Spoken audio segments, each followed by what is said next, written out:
그런 분석도 나오고. 네, 지금부터는 본격적으로 오늘 미사일 발사가 주는 여러 가지 시사점들 달라도 정말 너무 많이 달랐기 때문인데요. 하나하나 좀 짚어보도록 하겠습니다. 자, 75일 침묵된 북한 미사일 도발 재개. 첫 번째, 이겁니다.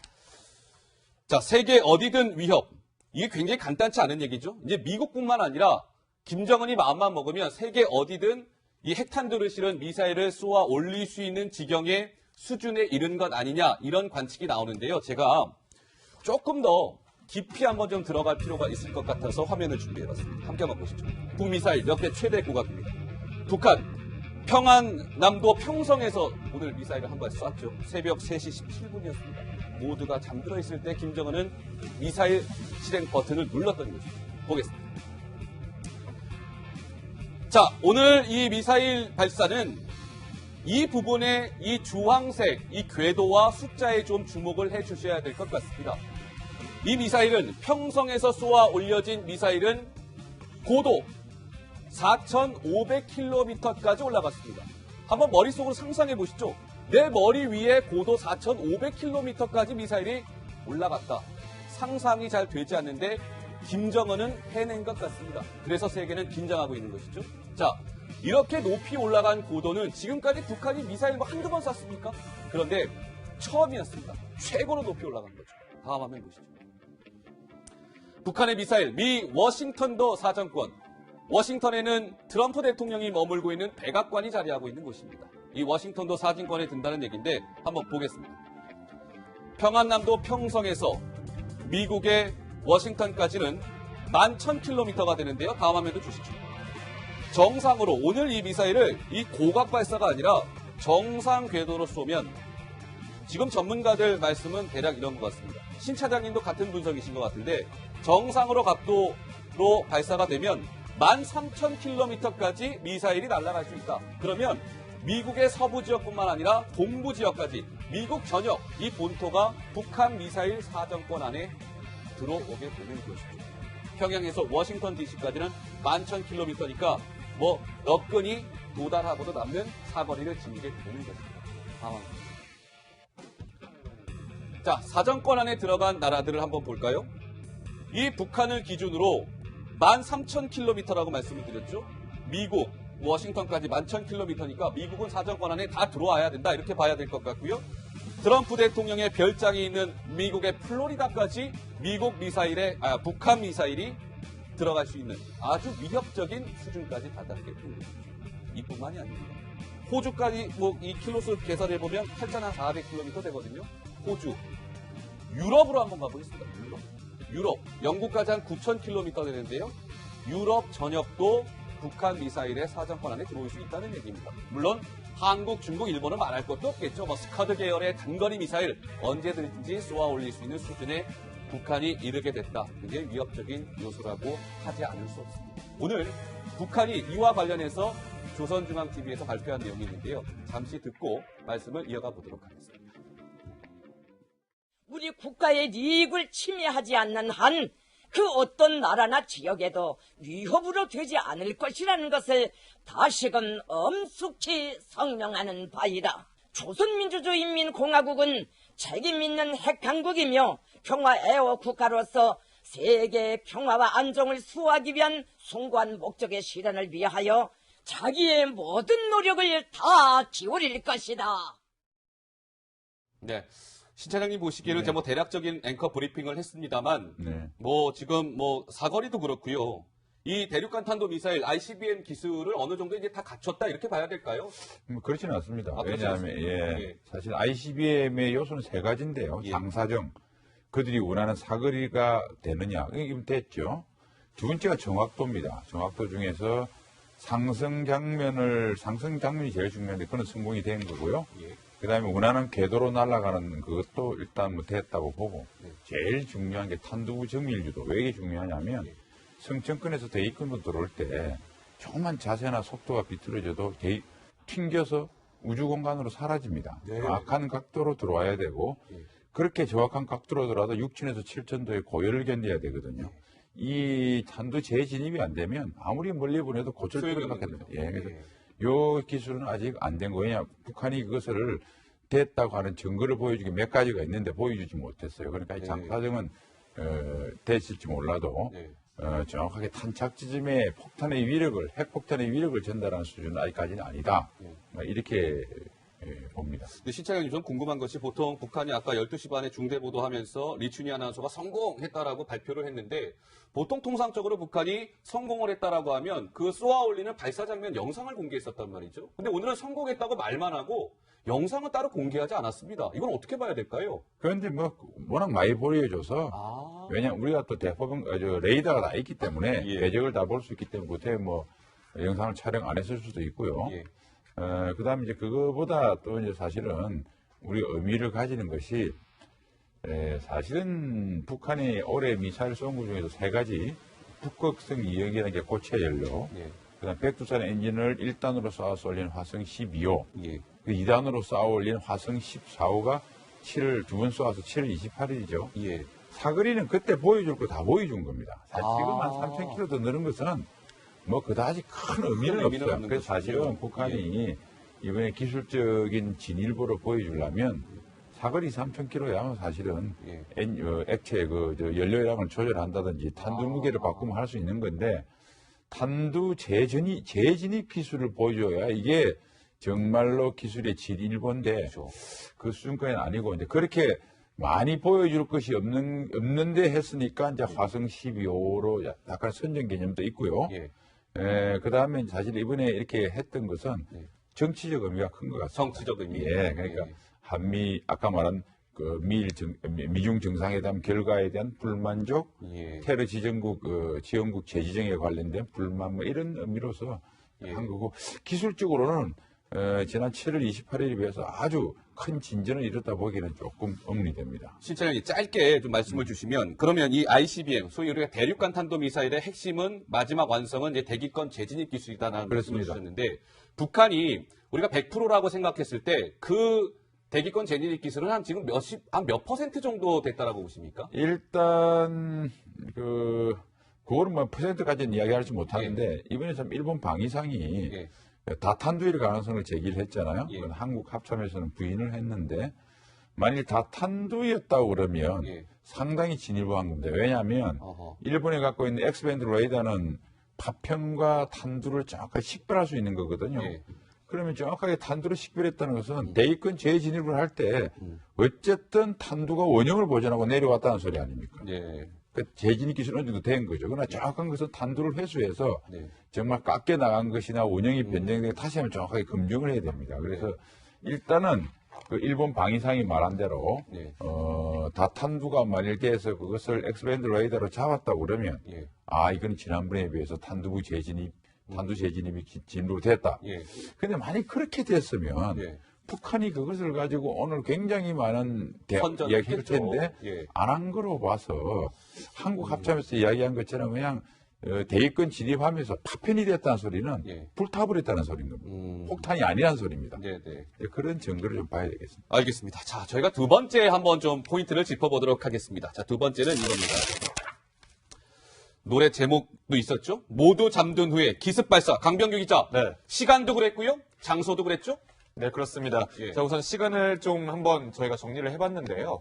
자, 7월 달에 ICBM 첫 발사 성공을 알렸던 7월 4일, 그때는 오전 9시 40분에 아침 시간에 이제 발사를 했습니다.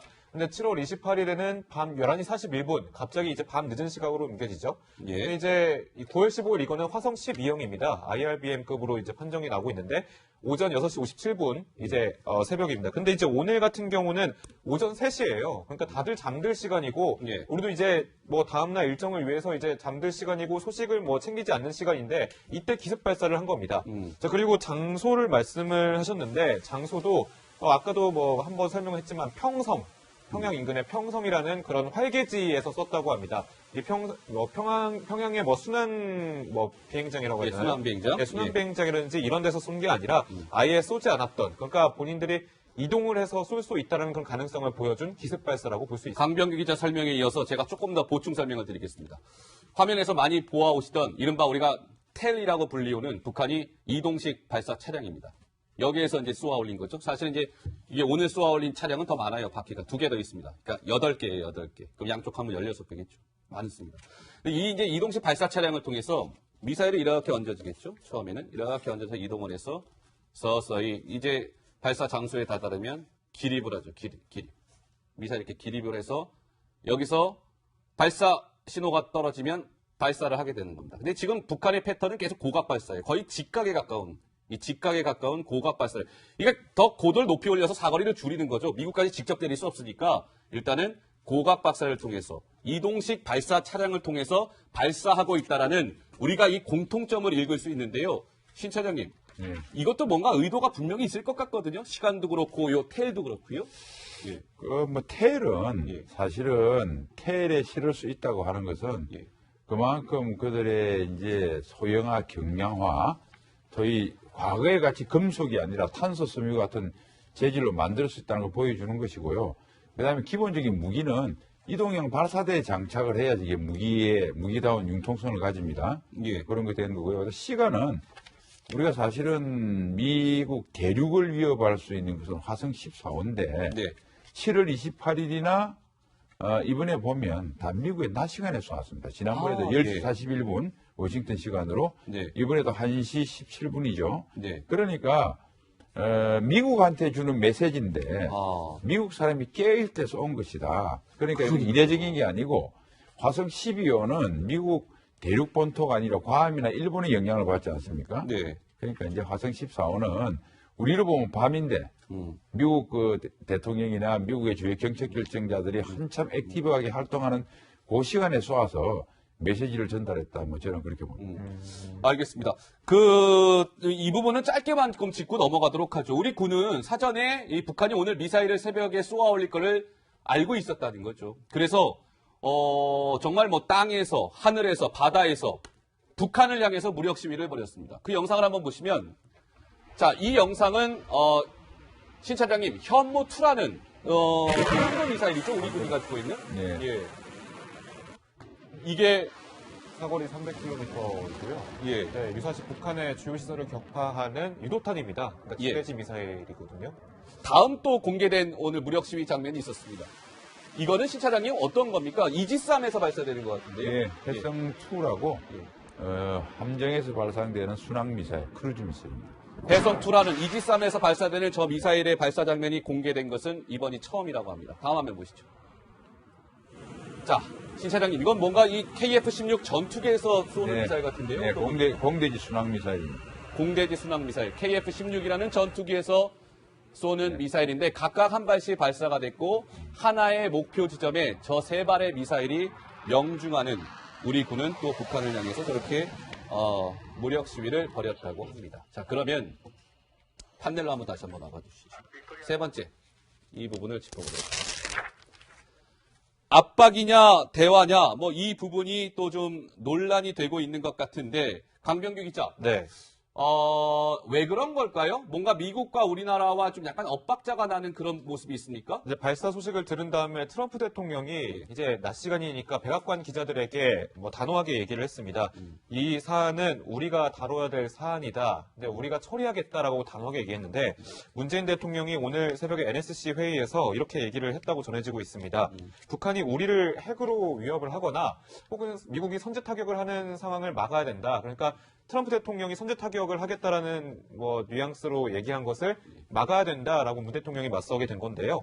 트럼프 대통령이 어떤 표정을 했는지 궁금하실 것 같아요. 그래서 제가 영상으로 준비했는데 영상 한번 보시겠습니다.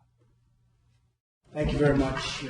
As you probably have heard, and some of you have reported, a missile was launched a little while ago from North Korea. I will only tell you that we will take care of it. We have General Mattis in the room with us, and we've had a long discussion on it. It is a situation that we will handle. 시청자 여러분, 이게 도대체 뭐가 문제지라고 하실 텐데, 보기에 따라서는 문제일 수도 있을 것 같습니다. 트럼프 대통령은 북한 저렇게 김정은 말 안 듣고 미사일 쏘는데 안 되겠어. 이제 우리가 처리할 거야, 우리가. 미국이 처리하겠다, 이렇게 얘기한 겁니다. 근데 문재인 대통령은 NSC에서 미국의 선제 타격이 되는 그런 상황은 막아야 된다.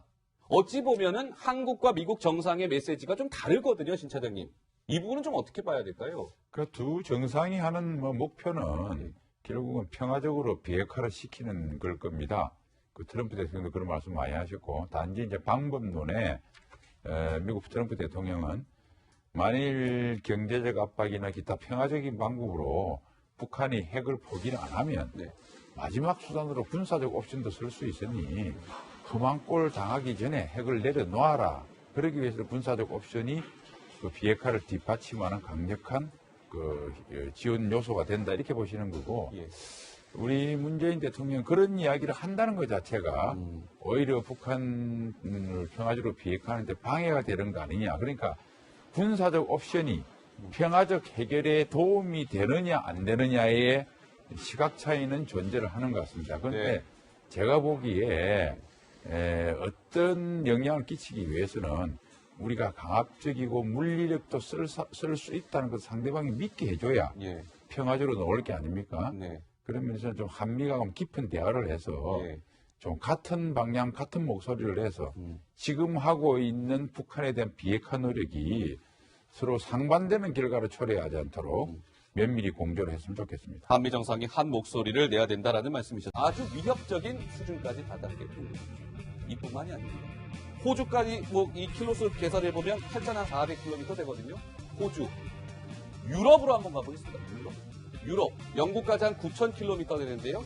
유럽 전역도 북한 미사일의 사정권 안에 들어올 수 있다는 얘기입니다. 물론 한국, 중국, 일본은 말할 것도 없겠죠. 스카드 계열의 단거리 미사일 언제든지 쏘아 올릴 수 있는 수준에 북한이 이르게 됐다. 굉장히 위협적인 요소라고 하지 않을 수 없습니다. 오늘 북한이 이와 관련해서 조선중앙TV에서 발표한 내용이 있는데요. 잠시 듣고 말씀을 이어가 보도록 하겠습니다.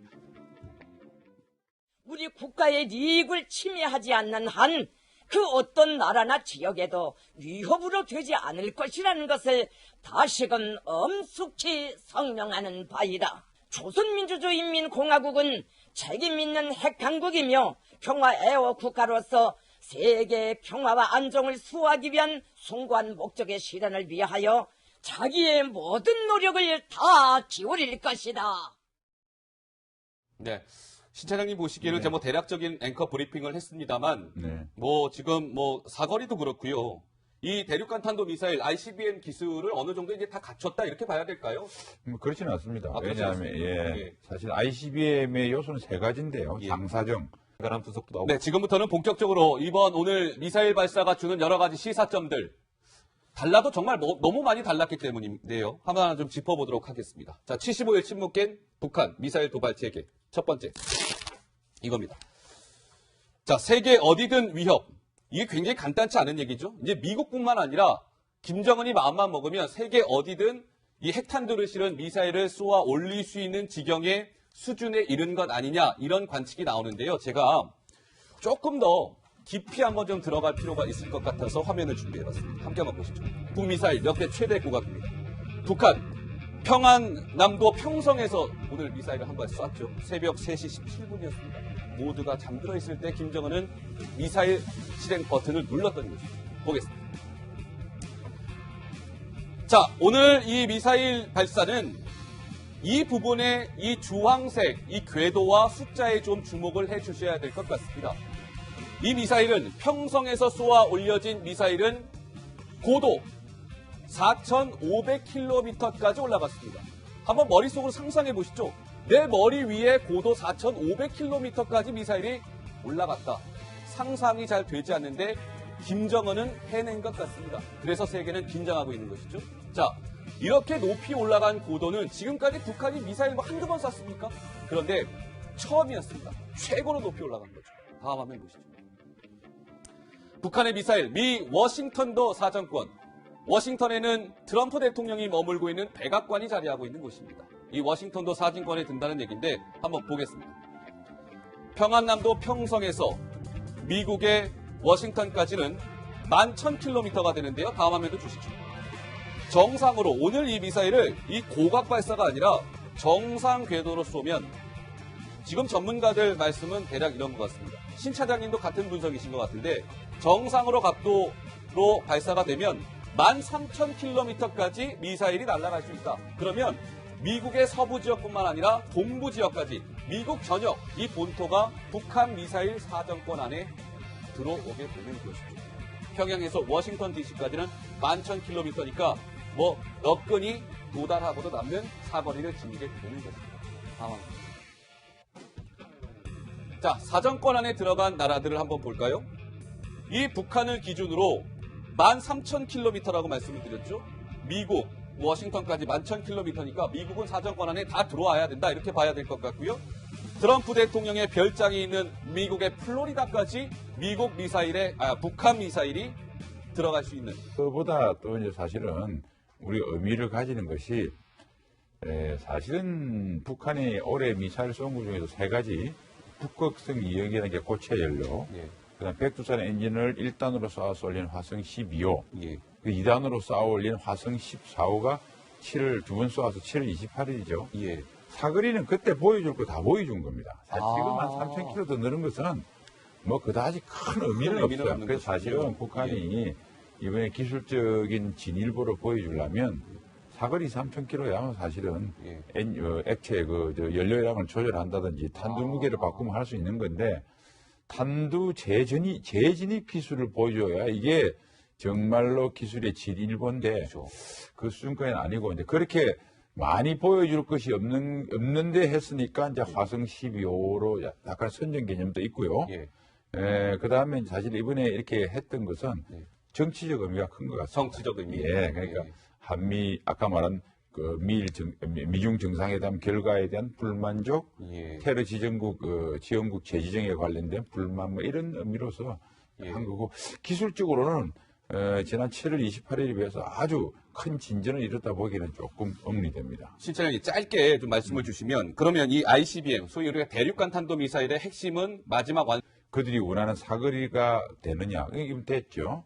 두 번째가 정확도입니다. 정확도 중에서 상승 장면이 제일 중요한데 그건 성공이 된 거고요. 예. 그다음에 원하는 궤도로 날아가는 그것도 일단 뭐 됐다고 보고 네. 제일 중요한 게 탄두 정밀유도. 왜 이게 중요하냐면 예.